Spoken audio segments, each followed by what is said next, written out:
Parliament ఎన్నికలు తమ ప్రభుత్వానికి రెఫరెండంగా మారాయని, అందులో తాము గెలిచామని సీఎం రేవంత్ రెడ్డి తెలిపారు. అసెంబ్లీ ఎన్నికల కంటే పార్లమెంట్ ఎన్నికల్లోనే ఎక్కువ శాతం ఓట్ షేర్ వచ్చిందన్నారు. బీజేపీని గెలిపించేందుకు బీఆర్ఎస్ ఆత్మ బలిదానం చేసుకుందన్నారు.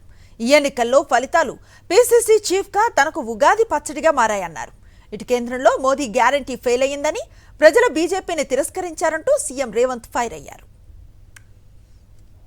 మా 8 పార్లమెంటు నియోజకవర్గాల ఫలితాలు దాదాపుగా 41% ఓట్లు కాంగ్రెస్ పార్టీకి రావడం జరిగింది. 2023 డిసెంబర్ 3 నాడు వచ్చిన ఫలితాలలో కాంగ్రెస్ పార్టీకి వచ్చిన ఓట్ల శాతము 39.5%. ఈ పార్లమెంట్ ఎన్నికల్లో 100 రోజుల పరిపాలన తర్వాత దాదాపుగా 41% ఓట్లు కాంగ్రెస్ పార్టీకి రావడం జరిగింది.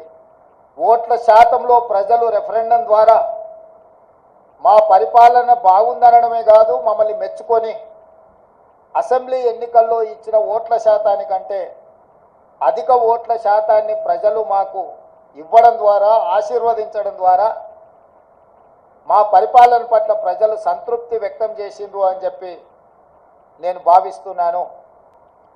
వాళ్ళ ఓట్లు సీట్లు పెరగడానికి వాళ్ళ నాయకత్వాన్ని సమర్థించేదానికంటే బీజేపీని గెలిపించడానికి బీఆర్ఎస్ నాయకులు ఆత్మ బలిదానం చేసుకొని అవయవాలను త్యాగం చేసి, అవయవ దానం చేసి ఈరోజు బీజేపీని గెలిపించడం జరిగింది. 7 పార్లమెంట్లలో ఆనాడు 37.5% ఓట్లు తెచ్చుకున్న బీఆర్ఎస్ ఈరోజు 16.5% ఓట్లకు పడిపోయింది రాష్ట్ర వ్యాప్తంగా. అంటే దాదాపుగా 22% ఓట్లు బీఆర్ఎస్ ఓట్లు బీజేపీకి బదిలీ చేసిండ్రు.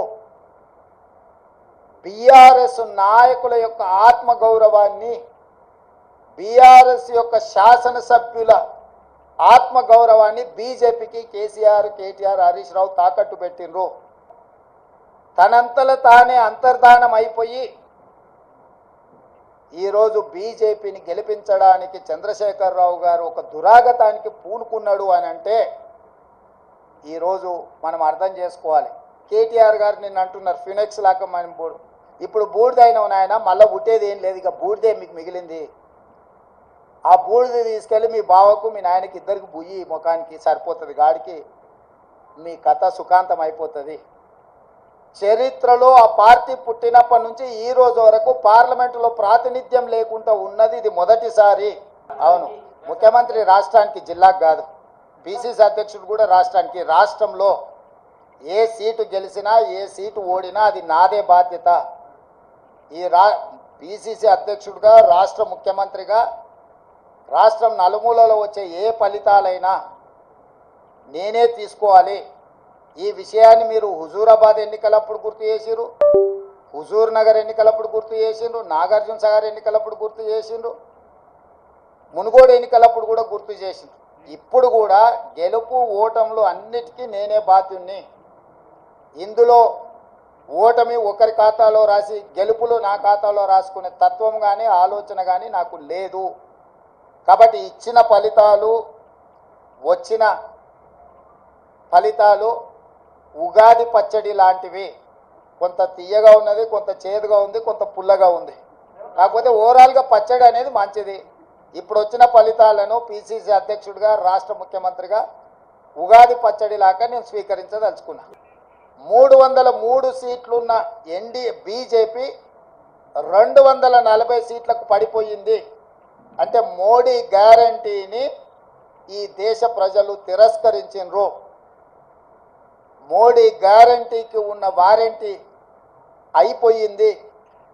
ఇక మోడీ కాలం చెల్లిపోయిండు అని చెప్పి దేశ ప్రజలు తీర్పిచ్చిండ్రు.